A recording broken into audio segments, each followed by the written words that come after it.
wave at you, Cliff. Saeed, you can't see from here. You have to look at the screen up there to see. Yeah, but so this is... So you need to explain to us what is augmented reality with these two men? So let me start with the set first. I mean, it's spacious, it's airy. It is the most modern television studio anywhere in the Caribbean. English-speaking, Francophone, Spanish-speaking, anywhere in the Caribbean you go and walk into a television studio, there is none that can touch this with a barge pole, and you know barge poles are long.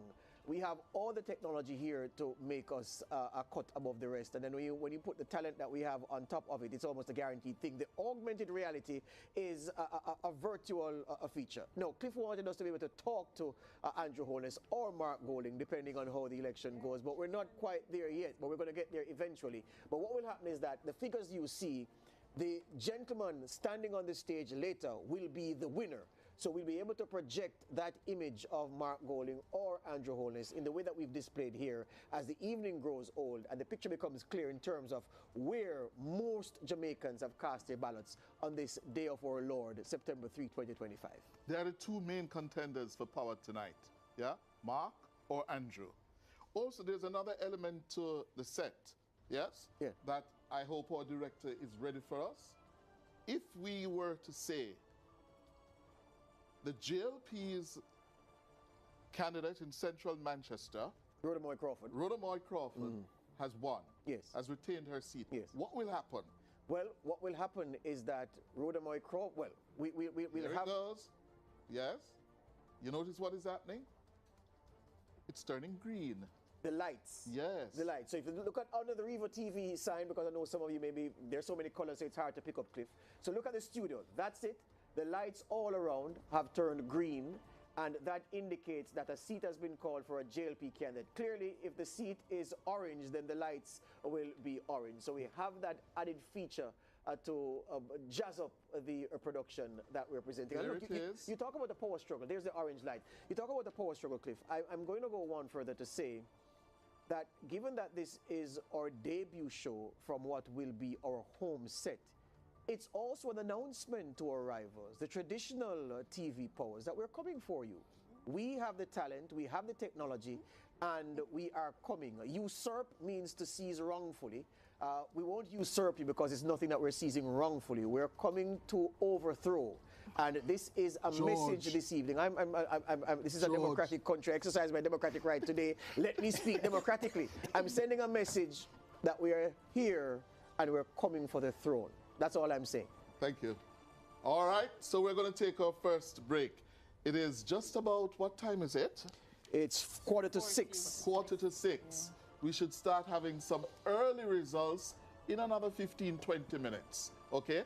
But let's take the first break. And of course, tell you, we're coming to you on Revo TV, yes? Right here, Revo TV, nationwide, election coverage, race to 32 on Revo TV. And of course, Revo, George, tell us about Revo. Yeah, revonews.ai, that's the main portal, the website. The Revo app is also available through the popular places, the App Store and the Google Play Store. Revo is revolutionizing how you digest your news content, how you consume content. It is AI doing what you've seen AI in other people's videos doing. We are the first to introduce it. It's one of the kind in this hemisphere. Nobody can touch this again with a barge pole, and it just makes the news offering so much interactive. Rather than being on a physical website, clicking away, clicking this, clicking that, you can ask Revo to read the news for you in the voice of Cliff Hughes. Soon we'll be adding other of your favorite journalists to read each news story for you. If you want some history, you say, okay, Revo, tell me about Hurricane Charlie in 1950. It can do that. If you say, Revo, tell me about what happened with Louis Galdi in that famous earthquake in Jamaica, it can tell you what happened to Louis Galdi and how he survived, how the sea swallowed him up and spat him out. If you say, okay, how many people died in Hurricane Gilbert? What time did Hurricane Gilbert start affecting Jamaica in 1988, September 12? It can tell you that. It is revolutionizing the way you consume information. It's revolutionizing the way you learn, and it's giving you another tool to guide your youngsters and train them up in the right way, to tell them that being an intellectual is cool. Okay, we're going to go to our first break. This is the Race to 32.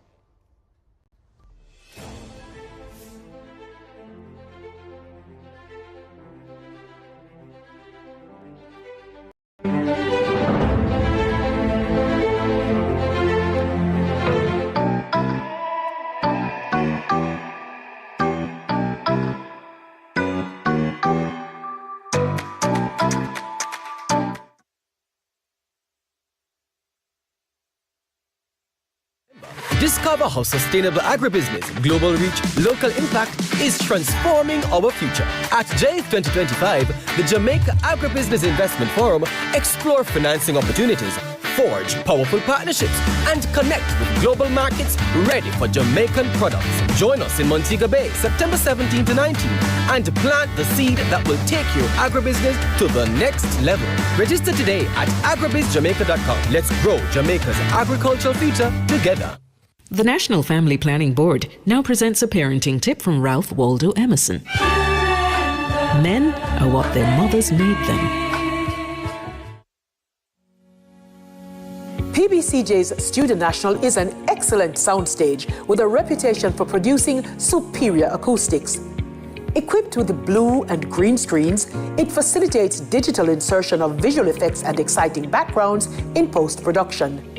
Studio National is the largest drive-in studio in the English-speaking Caribbean. Yes, you can actually drive a vehicle right onto the studio floor. With over 4,000 square feet of floor space, the studio can easily be transformed. It has hosted a wide variety of live and recorded productions, including Digital Rising Stars, Schools Challenge Quiz, gospel concerts, the TEF Tourism Debate Competition, and election night coverage. During the COVID-19 pandemic, it was a location for Reggae Sumfest and has hosted several reggae concerts, has hosted workshops, launches, town hall meetings, and over the years has been home to several TV dramas, including Oliver at Large and Lime Tree Lane. In addition to the rental of the studio, we can furnish a full crew to shoot and edit your production. So for your next major live or recorded event, or as a location to shoot films, programs, and commercials, PBCJ's Studio National is your best option. For smaller productions, you can book our more compact studio, Studio B. For bookings, call 876-665-7225 or email prod_pbcj@pbcjamaica.org. BGLC, the regulatory body. We regulate, you play without worry. We regulate, you play. BGLC, fair play when you play. For the fun of the game, you know we're there. BGLC, keep it fair for the player. You play the game and we are the rules that keep everything fair so the game play better. The Betting, Gaming and Lotteries Commission. We ensure fairness, integrity and responsible gaming practices. Keep the game fair and fun for everyone. We regulate, you play.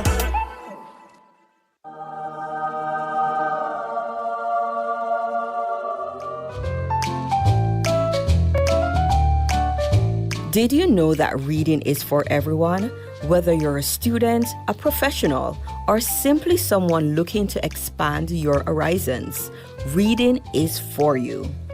Reading expands knowledge, improves focus and concentration, enhances vocabulary, and serves to unlock your creativity. So make time for reading every day. Let's make reading a habit for a smarter, healthier, and more successful life. For reading is for everyone.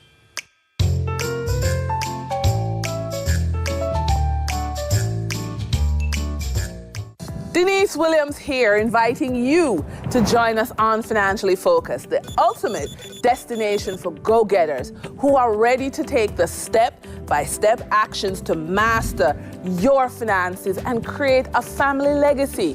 Tune in, watch, take note. Digicel Plus platform and Channel 13. We're also streaming live on the Public Broadcasting Corporation of Jamaica. They're taking our feed. Also, if you're listening to us on More FM in Western Jamaica, all welcome. And from wherever you are in the diaspora, thank you so much for joining. On our YouTube channel, Nationwide 90 FM Live 2. Thank you all for making it right here, Revo TV and Nationwide. Well, the big news so far of the day, the election went fairly well. Yes, and that is relative, because we're learning tonight that the system did not perform well at all in terms of the pace at which people were able to vote. But Cliff, before you take this up with our guests, I must point out, above that, a troubling report we got very late in the day. In fact, on my way here from studio, I had to dispatch a reporter to Kintyre in East Rural St. Andrew. There are reports confirmed by the police of a serious standoff between rival supporters, police involved. Unofficial reports, a policeman was struck by a supporter of, I don't know which political party, but in trying to intervene in that physical dispute. And the YouTube chat kept being flooded by messages from people telling me that this was in play. We checked with people who were in the vicinity, members of our team who said they weren't seeing anything. But by the time I came off air, I confirmed with the police that there was a serious situation in there. And I said, well, is it serious enough for me to send somebody? They said, well, that would be in your best interest to so do. Yes. So we're waiting on that report from Kintyre in East Rural St. Andrew to see what was the cause, what sparked, well, more than a standoff. Blows were thrown, we understood, and a policeman may have been struck. Either inadvertently, or I don't know, people lose their minds, but that's a serious one that we have to pay attention to as the evening progresses. And Kintyre is significant because it's in East Rural St. Andrew.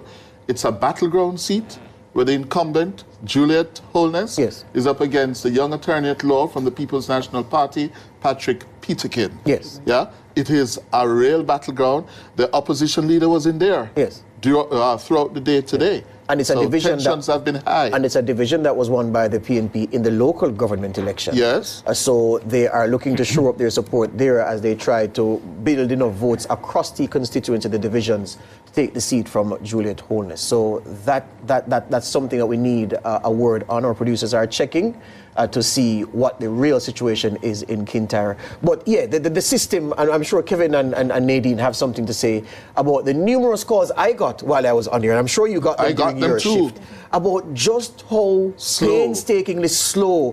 One woman told me, Dr. Spence, that she made an arrangement with her mother. She called me from Northwest St. James to say, okay, Mom, you go from 7 o'clock. You do the voting, come back, so I can go vote in Northeast St. Catherine. So she would take the bus, she says. So she was banking on her mother coming back, maybe 10 o'clock worse, so she could make the bus journey. She said her mother came back after 12. The woman was in the line for almost 3 hours waiting to vote at PD 32 in the Rosemount Community Center in Northwest St. James. Just one of a litany of complaints about slow voting. Yeah, I've been seeing the complaints. People have been in WhatsApp groups talking about standing in line for over 2 hours. Just some people talking about the election day workers seeming to not be able to manage the crush or to give the instructions with enough clarity or to move the process along quickly about the electronic voter identification which had to be abandoned in at least one constituency because it was holding up the process. Yeah, not going as well as people expected it to be. So I think I heard one particular person describe, when we were expressing concern about low voter turnout, saying it wasn't low voter turnout yet, it was slow voting that was perhaps impacting the scale of the voter turnout. So it has been concerning. Yeah, but looking at the numbers, we reported at 5 o'clock that at 3 o'clock, according to the EOJ, the turnout was only 30%. Yes. Right. At 3 o'clock. And it was 15% at 11 this morning. Yes. So it means that unless there's been a surge between 3 and 5 or now, it seems as if we're going to be just above where we were in 2020. Well, I calculate, Kevin, that it will be above that because 2020 was 37% thereabouts. 37.8. Yes, they're approximately 38. But the experienced watchers will tell you that between 2 and 5 is when the bulk of the voters come, and then you'd have, in some cases, which is unacceptable, hundreds trapped in the line at the 5 o'clock cutoff who have to be facilitated. And we were having a casual conversation earlier, Kevin, and we were talking about the voters list and the tidying up that needs to be done. But more importantly, what happens at the booth? There must be, because it's counterproductive. Well, let me give you some figures. In 2020, there were 724,317 votes. So if you look at the EOJ list, and it's 30.41% of the 2,077,000. At 3 p.m., 631,859. So about 80,000 less, 93,000 less, and 2 hours to go. So it should surpass 2020. But I think a lot But you know, I keep telling people they're focusing too much on the registered voters. It's gone on massively, but a lot of those people only want the ID. So they keep talking about lower turnout. If you look at the history of Jamaica, on average of 31% of the population has voted since 1944. And I mean, the population age ups and down, right? We know that. But the only time we've gone above, we touched 40% once. And guess which year that was? 1980. You mean 80%? 40% No, he's of the calculating on the population. Not on the registered voters. Right. Population, because of 40% of the population voted in 1980, right? But the average throughout our 8 years is like 31%, and a huge percentage of Jamaicans have never voted, and it's bounces up and down. It was 27% in 2020. But it's been lower. It was 25% in 1967. But Dr. Spence, to pivot from what Kevin has said, it's just a cultural thing. But clearly, to me, we need then to have a different way of calculating what we consider to be voter turnout, because it's painting a wrong picture. Yes, in the same way that based on what we were taught in school, and I assume all of us were taught the same, even though we're different generations. The use of the simple mean as an average is so misleading in many respects, and I don't want to stray too far from the point, but to highlight the point I'm making. In cricket, for instance, a man would have played, or a woman these days, would have played 100 matches, and you say their average is 53.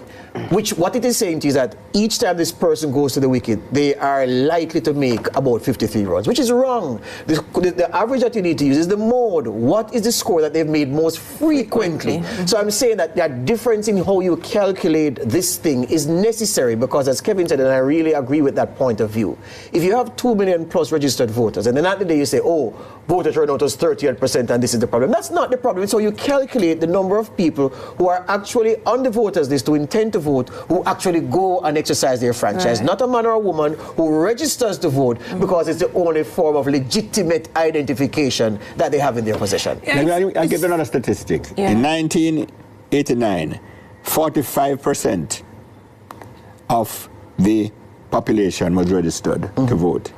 In 2020, it was 70%. So this number has gone up significantly. But who says they all want to vote? No, most of them want the ID. I appreciate that argument as well. That in the it's the ID they want. It's, you know, we were having a conversation earlier, and we were saying, you know, with needs, you know, when needs becomes active, with so many people register to vote, if it is that what people want is a national ID, and if it is that voter registration, what we're talking about, what you're essentially saying, George and Kevin, is that voter registration is not an indicator of voter Absolutely intent. not. It's not. And what we are seeing more and more is that for a number of Jamaicans, this is not the case. Yeah.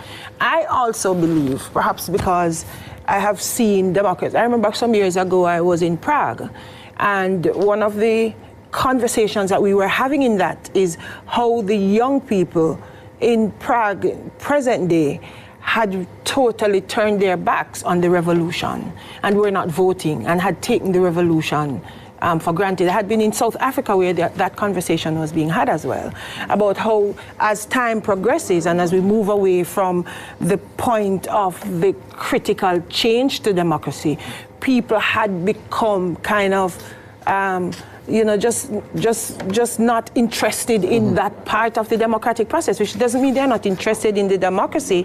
They find voting a problem. So the question is, in this day and age now, what are the ways we imagine voting so that people do not feel as if they have to go stand up at a polling station in a long line for 2-3 hours? But another part of it, lady and gentlemen, that's an exaggeration, you know. How?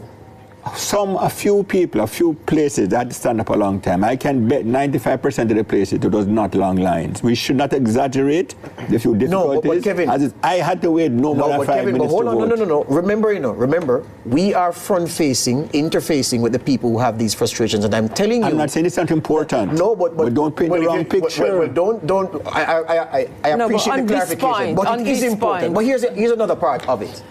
The fact of the matter is, voting, even for some of us who are experienced campaigners, voting is still an intimidating process. And when you have election day worker inside the polling station who is first time, perhaps nervous, aligned with someone who is not as sharp as many of us, didn't have the ID, wants to be told slowly how to do what to do to make sure that they're getting things right, and the things have to be explained and everything else.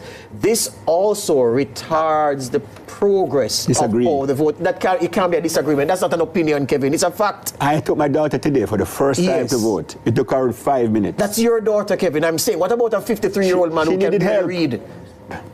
And that's real. When you talk, Kevin, when you talk to people who work inside these offices, we have a presiding officer in our newsroom was a former journalist, a former presiding officer. These are the stories they tell you about people coming to them, and you have to take time and walk with them through the things. George, all I'm saying is, the swearing and the attest and the affirmation, it takes time. It's a fact. All I'm saying is, and I heard Horace Chang on this yesterday, the journalists, we have a wonderful democratic system, and some journalists, some people like to point out the 5% errors in a 95% good system. Yeah. Let us acknowledge the goodness of the system first. But the system is not... I went there today to vote, 2 places, me and my daughter. It was wonderful.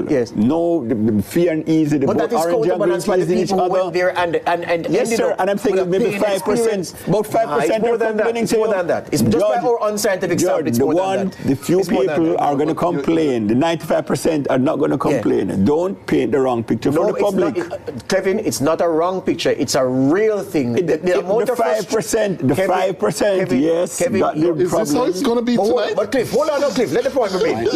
Kevin, you do not have the benefit of the interface that we do directly, cycle after cycle. You don't hear these messages repeatedly. So I can understand why you want to water down the complaint. It is a real thing that the interaction inside the polling stations, especially from those who don't have their IDs. Why do you think the EOJ is at pains? They send a clutch of press releases encouraging people to pick up their ID. Go to the EOJ office and regulate yourself, because they know the difficulty that causes on election day. Those are facts. It's not my opinion, sir. And why don't people pick up their IDs? Because they can't be bothered. Why have I not picked up mine since 2022? So when I go there, I'm lazy and I go there and have to wait in line. Whose fault is it? Picked up my ID. Exactly. Yeah, because and most Jamaicans are like you. Yeah, and hence the long lines. And whose fault is it? You're agreeing with me. It's a lazy Jamaican's fault, not the EOJ. Professor Damian Blake. If they want pick up the IDs, whose fault is it, Judge? Time? Which one should I say? Professor Damian Blake and Wayne Shed are online. We're introducing both those gentlemen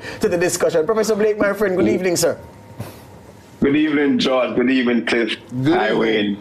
And other panelists, Dr. Smith. Good evening. A robust discussion here about voter turnout. I think from what I've been hearing, I think that the problems with the identification, and so if you don't have an ID, when you go in, you have to be fingerprinted, you have to do this oath, and all of that. Those things slow down the process. But I think the larger point, though, is that voter turnout rates across the world have been plummeting, right? That's a kind of a global thing. Yeah. And, political scientists have been trying to figure out what it is. I think that it's we're in a moment now where a number of other things are pulling at the kinds of attention of people, particularly younger people. So I don't think that Jamaica is on a boat by itself, that globally there tends to be a decline in, voter turnout rates. Interestingly, the higher rates in voter turnout are on the continent of Africa, so places like Rwanda. Australia is kind of an outlier because they have mandatory kinds of voting there. But, I think to put it in context, I think that, it's a global thing. But I think the problems that we're seeing today with people not having their ID and the process, I think whether in some places, I saw comments from some people that there was rain in some places, that is slowing down the kind of people that are turning out. Wayne?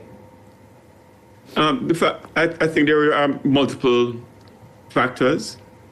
Kevin made an excellent point earlier, which he has made before, that as a percentage of the population, that the number has not changed much over the years. There was a dip in 2020, the pandemic election, and there was a spike in 1980. And consistently, polls have shown that the most reliable voters are the older voters. Not true. I would say veterans of the 1980 election, and certainly veterans are having lived the experience of the ideological battle between the two major political parties. But among young Jamaicans now, there is a sense of complacency / apathy that they don't really see any great distinction between the two political parties. So it would have to come down to popular candidates, and you see that in some constituencies where voter turnout is actually quite high, and you can tell that there are local factors involved. And I'm not talking about political garrisons, I'm just talking about hardworking candidates who happen to interface with a lot of people. You also have in Jamaica, I wouldn't say it's so much Rastafari, let me just put it this way, religious reasons or religious sentiment as to not deal with Babylon system. We're just not going to vote because it's not something that I'm going to deal with church, I'm going to deal with my own spiritualism or my own religion. So that is one of the factors. But also just inconvenience. Jamaicans tend to move around. Many have their votes in the rural parishes and have moved to St. Catherine or moved to Kingston. And it's not worth the headache to re-register or set up your address somewhere else. So as I say, it's just a combination of factors. A lot of it, as I say, is just apathy, lassitude, complacency, a feeling that my individual vote is not going to change anything. So as I say, it's a combination of factors. And apart from 1980 and 2020, the pattern has been pretty steady. The fact that we have 2 million registered voters now is more, as has been said earlier, a testament that the vast majority of these, since they are registered and they don't vote, I'd be surprised if the vote count today goes much over 900,000, which suggests that half the people who have registered didn't bother to vote. But we also know that there are many places in Jamaica where you can't do a transaction without a government-issued photo ID. The vast majority of Jamaicans don't have a passport or don't have a driver's license. So this is the only government-issued ID that they do have. So 2 million registering to vote is not 2 million intending to vote. My expectation today is just under 50% of that number, and perhaps as low as 40% of that number will actually cast their ballots. Can I make a point here? There's a myth going around, repeated by everybody, about young people not voting. It is a myth. I got the EOJ statistics from 2016 and 2020. There are 5 categories of voters: 18 to 29, 20 to 39, 40 to 49, 50 to 59, 60 plus. The biggest chunk of that is 18 to 29, 22.2% of the total. So this myth that young people don't vote is not supported by the data. Right? And this is EOJ statistics, and people keep repeating it. Young people... No, the real question is not whether it comprises 22% of the total, you know. What percentage of that demographic actually voted? They've about 80%. If you compare it, older folks vote slightly more. Maybe 20% more and 20% less. But there's not a huge gap. So the myth that young people don't vote is a myth. It is not supported by the data. No, we didn't say young people don't vote, you know. We said that the most reliable pool of voters, and that is both. Yeah, but the biggest chunk is the young voters. And the data. The biggest chunk is the young voters. All right. And I'm saying is, could we call on this now? Because do we have early results, Janae? Do we have? Yes, we do. The map is lighting up. The map is lighting up, and this is what we must focus on for the next hour and a half. Okay. What are the early results? We have Janae. All right, so if we're looking at my map here, we're seeing some colors filling in on the screen here.